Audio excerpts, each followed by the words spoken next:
बचपन में हमने लक्ष्मण का पाठ किया था।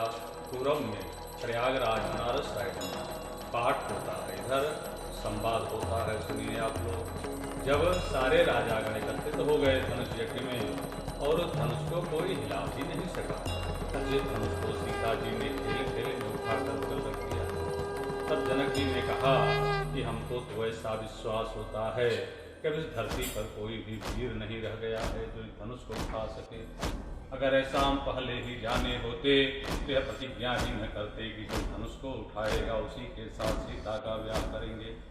यह बात सुनकर के लक्ष्मण जी को अच्छी नहीं लगी और वह खड़े होकर बोलने लगे, सच्चे योद्धा सच्चे क्षत्रिय अपमान नहीं सह सकते हैं, जिनको सुनने की ताब नहीं वे जब कैसे आ सकते हैं। रघुवंशी वीरों के होते अंचित वाणी कह डाली है, यह सब वज्र से लगते हैं पृथ्वी वीरों से खाती। दृढ़ता पूर्वक कहता हूँ बलवानों की पृथ्वी है यह, जिस दिन बलवान नहीं होंगे उस रोज मेरा स्वभाव ही ऐसा है, अपमान मुझे गंवारा है गुरु के चरणों की बल और अभिमान त्याग कर कहता हूँ आदेश तुम्हारा पाऊं मैं, धन में की क्या है विचार सारा ब्रह्मांड उठाऊं मैं। फिर कच्चे घड़े समान दम भर में तोड़ तार डालूं या गाजल मूली की नाई चुटकी में तोड़ तार डालूं। जल को थल थल को जल कर दूं लहू उतार कर, तारों को सुरमे की तरह पीस डालूं पृथ्वी और फिर धनुष गाना घिसा पिटा तीन केसा किस गिनती में है, सैकड़ों कोष लेकर दौड़ूं इतना तो बल करत हूं प्रणाम प्रण रोग के सुजान यह, कंदुक के समान ब्रह्मांड को उठाऊं मैं। खेलों चौगान जिन कांचे घट मूलक मेर को मरोड़ तोड़ डाला। बापुरो पिनाक है पुरानों किस गिनती माए, सर सके सुमन सम अभी चीर डाला।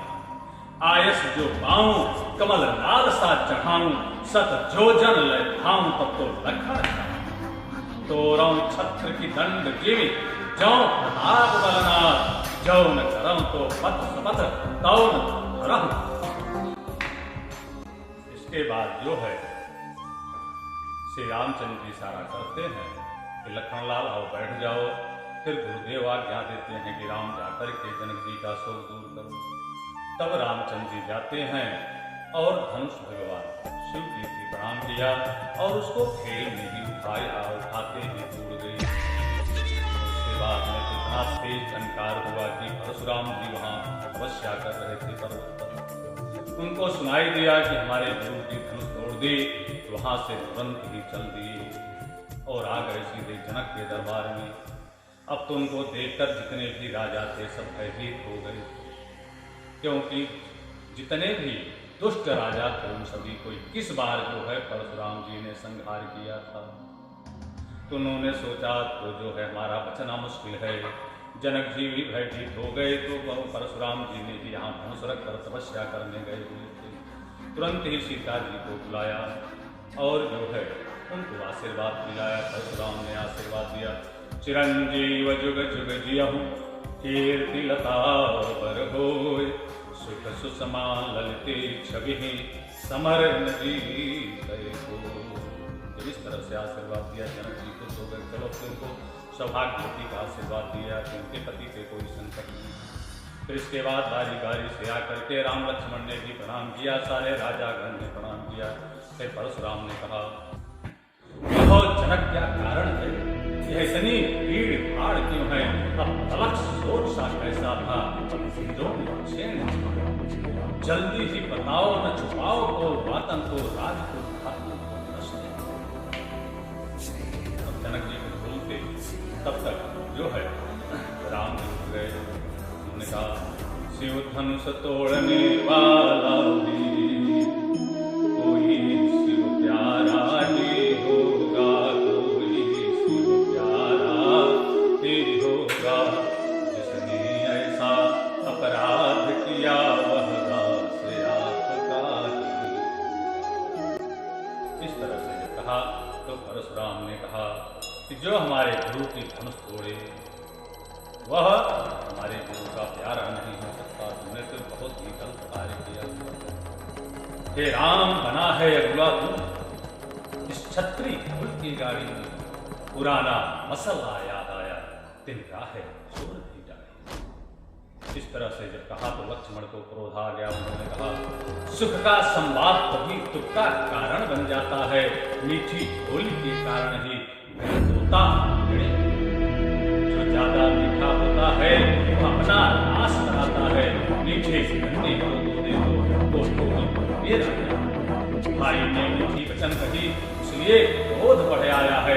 सबसे पहले इसलिए जोर था। अच्छा है अपराधी हुई सही, हमने ही जहर निचोड़ा है, जो करना सो करो शिव धनुष। बोलिए श्याम रामचंद्र भगवान। इसके बाद जो है फिर परशुराम और लक्ष्मण और रामचंद्र जी के भी काफी देर तक जो है संवाद चला। उसमें बहुत समय लग जाएगा, जो है फिर आप लोगों को किसी दिन और सुनाएंगे। उसके बाद जो है लास्ट का बता देते हैं कि परशुराम जी जब क्रोधित हो गए तब रामचंद्र जी ने कहा, रक्तुल का रक्त चुनौती पर रणमत खोलने लगता है, सन्मुख महाकाल भी हो तो उसको भी लड़ना। तब तो परशुराम को लगा कि लगता है क्षत्रिय कुमार नहीं है, उनको लगा कहीं नारायण अवतार लेने वाले थे, नारायण जी तो नहीं है। परीक्षा लेने के लिए अपनी सारंग धनुष उतार करके दिया और कहा कि अगर आप सचमुच में वीर हैं तो हमारी धनुष पे जो है प्रत्यंचा चढ़ा करके दिखाएं। बाण दिया और तो रामचंद्र जी ने लिया और क्षण भर में ही चढ़ा दिया और धनुष पे परशुराम के अलावा कोई जो है प्रत्यंचा नहीं चढ़ा सकता। तब विश्वास हो गया जो है परशुराम जी को कि जिससे ही नारायण ने अवतार ले लिया है। प्रणाम करके अपने धनुष दे दिया। रामचंद्र जी ने कहा कि हमारी चढ़ाया हुआ बाण खाली नहीं जाता है, बताओ कहाँ छोड़े। तभी जो मरुस्थल है राजस्थान का, कहाँ वहाँ छोड़ दो, साइड में छोड़ दिया और आशीर्वाद दिया कि वहाँ कटे कभी कोई गरीब नहीं रहेगा, मार्बल जैसे पत्थर वहाँ चलते हैं भगवान के बाण के। फिर परशुराम जी प्रणाम करके चले गए। उसके बाद जो है जनक जी और जितने भी लोग थे सब प्रसन्न हुए, राजा लोग अपने अपने घर को गए।